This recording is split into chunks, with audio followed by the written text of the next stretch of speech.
I'm joined by the Commonwealth Secretary-General, Baroness Scotland, and very good to talk to you, Baroness Scotland, and your reaction, because, of course, that was a speech not just for and to the United Kingdom, it was for the entire Commonwealth. Absolutely, and I think it was a speech which will be so welcomed by everyone. You know, Her Majesty the Queen, when she was only 21, dedicated herself. She said, "I dedicate my life, whether it be long or short, to the Commonwealth and the peoples of the Commonwealth." And this message is another demonstration of that total dedication, the love and support that she's given not just to the people of the United Kingdom and to her dominions, but for the whole Commonwealth as their head. And this is a time when every single one of us throughout the Commonwealth are frightened and worried and concerned about the consequences of this totally devastating pandemic, which is reaching its tentacles into the homes of virtually every family. I think there are a few of us who don't have a friend, a family member, or someone we care about desperately who is involved in this in one way or another. Some of us have had family members who've been desperately ill. Some of us have family members who are members of the NHS and are caring, and all of us are affected by this dramatic change in our lives, as Her Majesty has said. And the fact that she is expressing what so many of us are feeling, I think it's going to give a huge amount of courage and determination.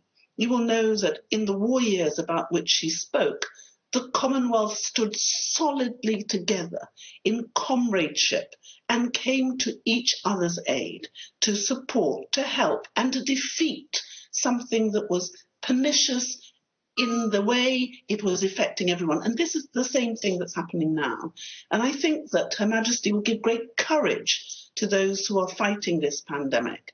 And that courage is really needed. So I think she is demonstrating the remarkable leadership that she has continued to demonstrate from the first moment when she became Queen, but she demonstrated it even as a young child. And I think it was so poignant that she referred to that message given when she was Princess Elizabeth and Princess Margaret as young people in 1940, giving courage to young people. You'll know that the Commonwealth is 2.4 billion people, but 30% of those people are under the age of 30. So I think she was also talking to the young people to say, I remember what it was like. I remember what it was like to be frightened. And we stood together then, and we will stand together now and in the future. So I think that message to the Commonwealth was also saying we were a family then. We are a family now. We will be stalwart. And the people of this generation have the courage and fortitude to do what the last generation did. And I think Baroness Scotland, sorry, Baroness Scotland, just while you're with us, we are about to run out of time for this segment.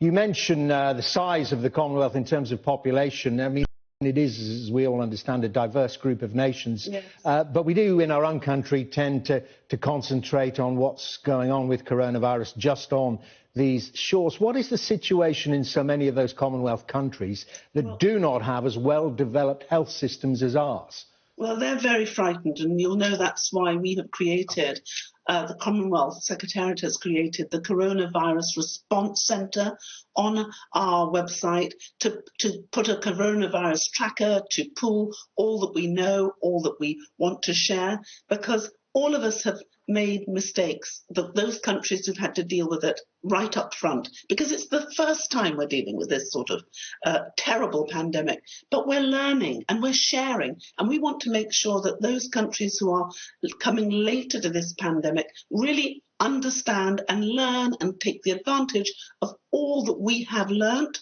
those countries who are in the forefront, because there's so much that we need to do. But the Commonwealth is a network. It's not just the Secretariat, it's the 90-odd organisations who are coming together. We're seeing Commonwealth nurses, Commonwealth doctors, Commonwealth pharmacists, all coming together to say, what can I do? And it's been remarkable to see what the volunteers are doing. Just 750,000 volunteers in this country, but they're volunteering all over our Commonwealth, and we're sticking together. So there's so much potential worry and pain, but one thing we know is that the biggest threat to us is fear. And this virus will not defeat us if we stick together. And our Commonwealth family has been fantastic historically at doing that. We've fought off other things, and we will fight this as well if we share what we know, what works, what doesn't work, and we make sure that we leave no one behind. OK, Baroness Scotland, great talking to you. Thank you very much indeed, the Secretary-General of the Commonwealth there.